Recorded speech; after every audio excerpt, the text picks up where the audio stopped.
At 8 o'clock, we had Illinois, which went 5-7 last year, traveling to Indiana, which went 2-10. Indiana favored by 4.5 points on FS1. And I think this game could be really interesting. Obviously, Indiana is one of those teams that went from being really good 2 seasons ago to being just lackluster last year and being really bad. One of the worst teams.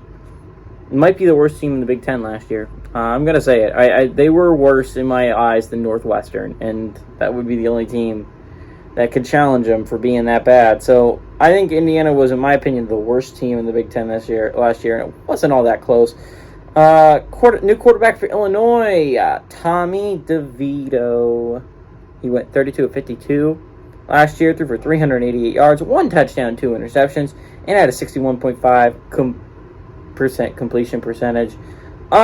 Chase Brown is their running back, and he was absolutely phenomenal last year and was a large reason why they won those 5 games, and he was a big reason why they started up the season 1-0. Chase Brown had 170 carries last year for 1,005 yards and 5 touchdowns. Isaiah Williams had 47 catches for 525 yards and 4 touchdowns.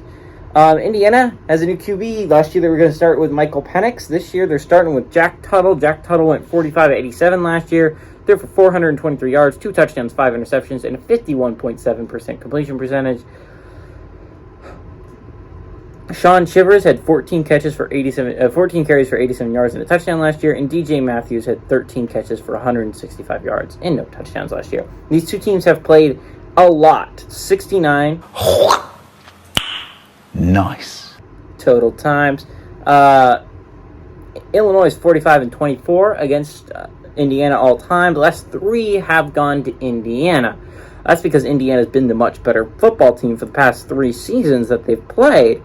But this is a different game. This is an entirely different ball game simply because of the fact that Illinois, heading into this matchup, looks like the better football team, which we haven't been able to say for a while. Brett Bielema actually has those guys playing. They're playing hard right now. They're playing tough for their head coach. I think Indiana's favoring this game, and I honestly don't think they should be. I think Illinois looks like the better football team. Now, Indiana has kind of dominated them recently, so that'll be kind of interesting to see if that trend continues here. But Illinois looks like the better football team, and I'm going to go with Illinois and pull off the upset.